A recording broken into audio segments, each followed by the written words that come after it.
도급에 관한 설명으로 옳지 않은 것. 기억. 수급인이 완성한 목적물에 그의 기책 사유로 인해서 하자가 있습니다.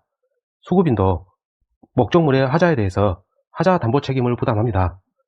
그리고 채무 이행 과정상 고의 또는 과실이 있다면 책임을 부담하죠. 이러한 책임은 경합적으로 인정이 됩니다. 둘 다 인정이 된다는 뜻이죠.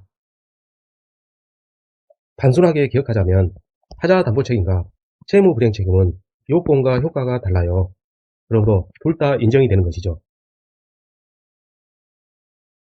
니은 완성된 목적물의 하자가 중요하지 않으면서 그리고 그 보수에 과다한 비용을 요한다. 이 문구 그대로 기억하셔야 돼요. 둘 다 필요하죠. 중요하지 않으면서 과다한 비용을 요한다. 따라서 보수를 청구할 수 없어요. 그리고 중요하지 않으면서 과다한 비용을 요하기 때문에 보수에 가름하는 손해배상 청구도 할 수가 없습니다. 청구하여야 한다. 이 부분 틀렸죠. 청구할 수 없습니다. 디귿 도급에서 동시이행관계의 문제입니다. 도급인이 있고 수급인이 있어요. 수급인은 목적물을 완성해서 인도해줘야 될 의무가 있고 도급인은 보수를 지급할 의무가 있죠. 만일 인도된 목적물에 하자가 있다면 하자 보수 의무가 있어요.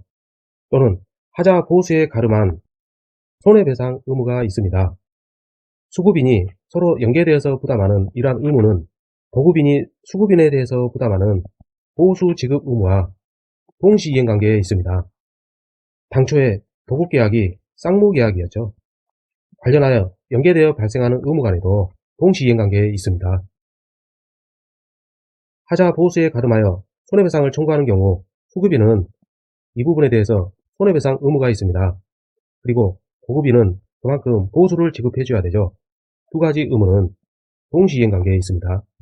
옳지 않은 것은 니은번 뿐이네요. 도급에 관한 설명으로 옳지 않은 것. 1번 보수의 지급 시기에 대해서 수급인이 목적물을 완성했습니다. 그 후 인도를 하죠. 인도를 요하는 때는 이때 보수 지급 의무가 있습니다. 그러나 인도를 요하지 않는 경우에는 목적물을 완성한 때 이때 보수 지급 의무가 있죠. 1번이 그 내용입니다. 목적물의 인도를 요하지 아니하는 때이므로 완성된 후에 도급인은 지체 없이 수급인에게 보수를 지급하여야 합니다. 즉 그림에서 이 부분이죠. 2번 도급인이 재료의 주요 부분을 공급합니다. 그 재료를 가지고서 수급인이 노동력 등을 가공해서 부동산을 완성시켰어요. 이 내용은 민법 총칙에서 배운 첨부 중 가공물에 대한 소유권의 문제인 것이죠. 이 가공물을 도급인이 갖느냐 수급인이 갖느냐의 문제인 것입니다. 우리가 민법 총칙에서 암기한 것 가공 원가죠. 가공물의 소유권은 원칙상 원재료 소유자의 소유로 됩니다. 그리고 예외적으로 가공자의 소유로 되었죠. 이 부분에서 다른 약정이 없다. 원칙을 물어본 것이죠. 그러므로 우리는 원재료 소유자의 소유로 보면 됩니다. 즉 원재료 소유자는 도급인이죠. 그러므로 도급인에게 가공물의 소유권이 기속합니다. 옳지 않은 것은 2번. 3번 수급인이 이 일을 완성하기 전입니다. 이 일을 완성하기 전에는 도급인은 손해를 배상하고 계약 해제 가능해요. 아직 완성하기 전이니까 해제 가능한 것입니다. 그러나 수급인에게 발생한 손해는 배상하고 계약을 해제해야죠. 따라서 만일 이 부분을 수급인이 일을 완성한 후라고 말을 바꾸게 되면 이미 일의 완성이 끝났기 때문에 도급인은 계약을 해제할 수 없습니다. 둘 다 비교해서 암기해 둡시다. 4번 도급인이 파산 선고를 받게 되면 수급인이나 또는 파산 관제인이 도급계약을 해제할 수 있어요. 그런데 도급인이 파산 선고 받은 것이 고의 또는 과실로 인한 불법 행위는 아닙니다.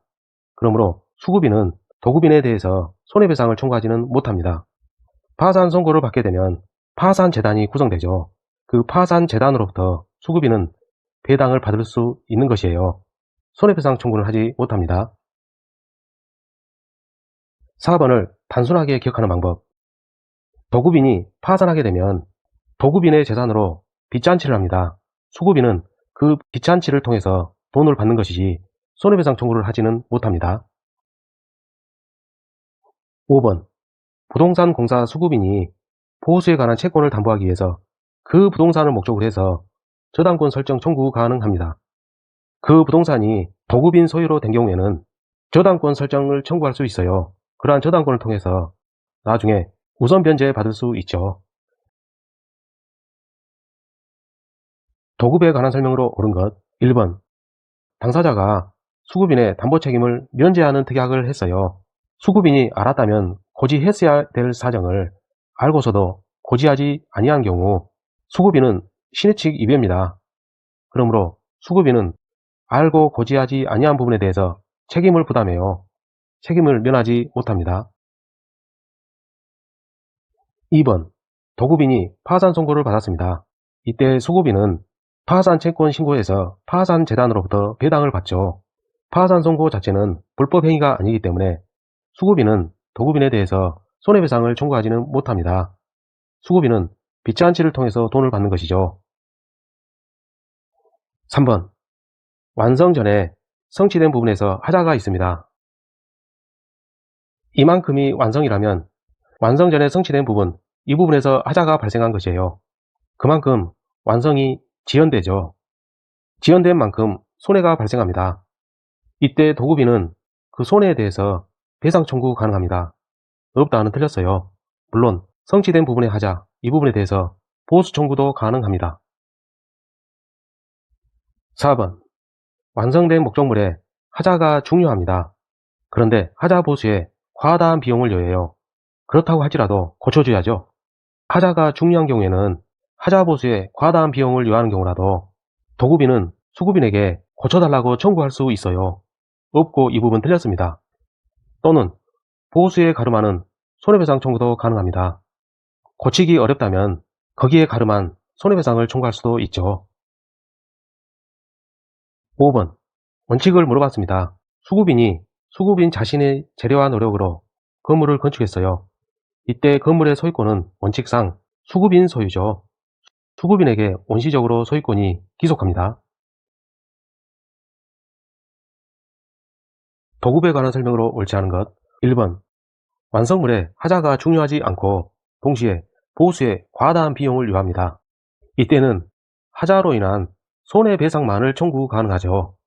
완성물에 조그마한 흠이 있습니다. 그런데 그 보수에는 지나치게 큰 비용이 든다면 그러한 하자로부터 발생한 부분에 대한 손해배상만 해주면 돼요. 만일 하자 보수에 가름하는 손해배상을 상대방에게 청구할 수 있다면 그 금액이 지나치게 과다한 비용이 되는 것이죠. 이는 불공평합니다. 그러므로 할 수 있다는 틀렸어요. 정답은 1번. 2번. 건물이 완성된 후에는 하자가 중대하더라도 계약을 해지할 수는 없습니다. 만일 계약 해제를 인정한다면 해제 소급표에 따라서 당초의 계약은 무효로 되죠. 그 결과 이미 완성된 건물의 경우 원상회복해줘야 됩니다. 이 건물을 철거해야 되는 것이죠. 이는 사회 전체에 경제적으로 낭비입니다. 그렇기 때문에 건물이 완성된 경우에 있어서는 해제할 수 없어요. 그러나 그로 인한 손해가 발생했다면 배상 청구는 가능하죠. 3번. 수급인이 이 일을 완성하기 전에는 도급인은 배상해주고 계약 해제 가능해요. 이 일을 진행하던 중에 그 일이 필요 없게 되었던 것이죠. 따라서 도급인 입장에서는 더 이상 일을 진행할 필요성이 없는 경우도 있어요. 그런데 이때 이미 수급인이 완성한 부분에 대해서는 배상을 해줘야 되죠. 그리고 도급계약을 해제 가능합니다. 이 일의 완성 전에만 가능해요.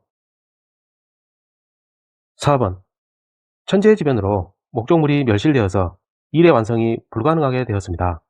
계약 체결 후에 이 일을 진행하다가 천재지변이 발생했죠. 이는 후발적 상황입니다. 계약 성립 후에 발생한 사정이죠. 그런데 목적물이 멸실되었고 불가능해졌으니까 후발적 불능 상황이죠.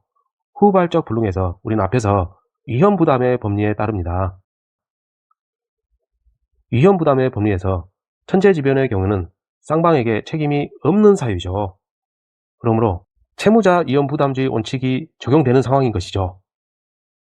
여기서 채무자는 목적물을 완성하여 인도해줘야 될 의무가 있는 자, 수급인이에요.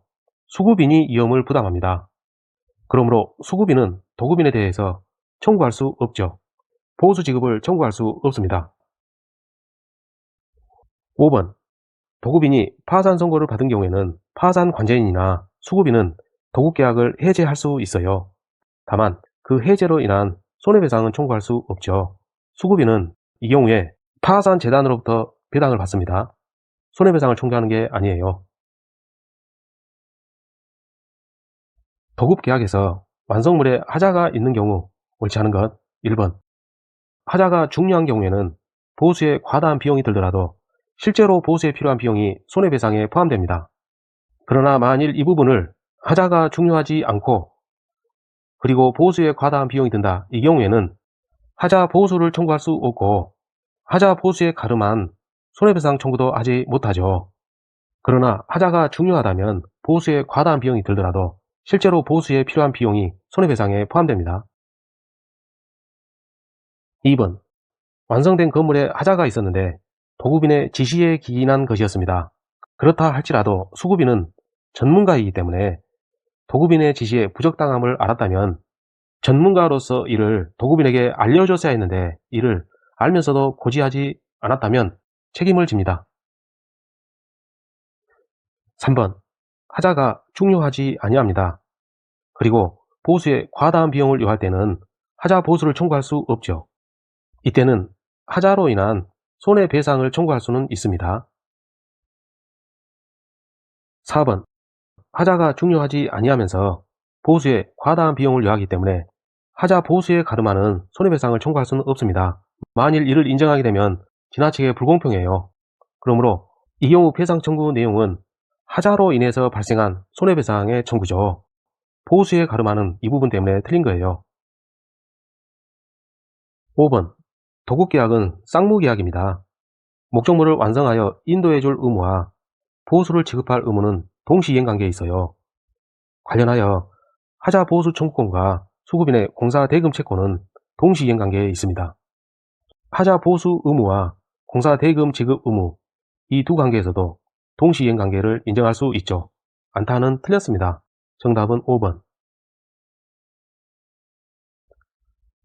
도급에 관한 설명으로 옳지 않은 것은 1번, 도급계약의 내용이 영상물을 제작해서 공급해 주는 것입니다. 일정 중에서 시사회가 있었는데 이 시사회를 준비하지 못한 경우에 계약을 해지할 수는 없어요. 왜냐하면 시사회는 부수적 의무에 불과하기 때문에 이를 어기더라도 주된 의무인 영상물 제작 공급에는 지장이 없기 때문입니다. 따라서 시사회를 준비하지 못한 경우에 도급인은 계약을 해지할 수 없다는 판례가 있습니다. 정답은 1번. 2번, 수급인이 일의 완성을 지체합니다. 이때 도급인은 영원히 기다리는 게 아니고 상당한 기간을 정해서 이행을 최고합니다. 그럼에도 불구하고 이행하지 아니하면 그제야 비로소 도급인은 계약을 해지할 수 있죠. 이는 도급인의 법정 해제권 행사입니다. 3번, 건물 공사에서 완성 건물에 하자가 있었어요. 키워드는 완성된 건물입니다. 건물의 하자로 인해서 계약의 목적을 달성할 수 없는 상황이에요. 이때 도급인은 손해배상을 청구할 수 있어요. 그러나 도급계약을 해제할 수는 없습니다. 왜냐하면 도급계약을 해제하게 되면 소급적 무효에 따라서 도급계약이 없었던 것으로 되죠. 이 경우 원상회복 의무가 발생합니다. 즉 완성된 건물을 헐어야 되는 거예요. 이는 사회경제적으로 봤을 때 낭비입니다. 이때는 계약을 해제하는 게 아니고 손해배상만을 청구할 수 있죠. 4번, 공사 도급계약에서 하청 주는 거 가능합니다. 이행대행자 사용 가능해요. 여기서 보시면 특약이 아니면이죠. 원칙을 물어본 것입니다. 원칙상 공사 도급계약에서 수급인은 이행대행자, 즉 하수급인을 사용 가능해요. 왜냐하면 도급계약이라는 것은 일의 완성을 중시하는 것이지 과정을 중시하는 게 아닙니다. 완성이 중요해요. 그게 원칙입니다. 따라서 이행대행자 사용 가능합니다. 5번, 수급인의 노력과 재료를 들여서 건물을 완성했다면 원칙상 수급인이 그 완성 건물의 소유권을 갖죠. 그러나 이 경우는 다릅니다. 당사자 간에 합의가 있었어요. 합의 내용이 우선되죠. 도급인 명의로 건축 허가를 받아서 도급인 명의로 소유권 보존 등기하기로 당사자 간 합의가 있었어요. 계약 자유 원칙에 따라서 합의가 우선입니다. 그러므로 그 건물 소유권은 도급인에게 원시적으로 귀속되죠.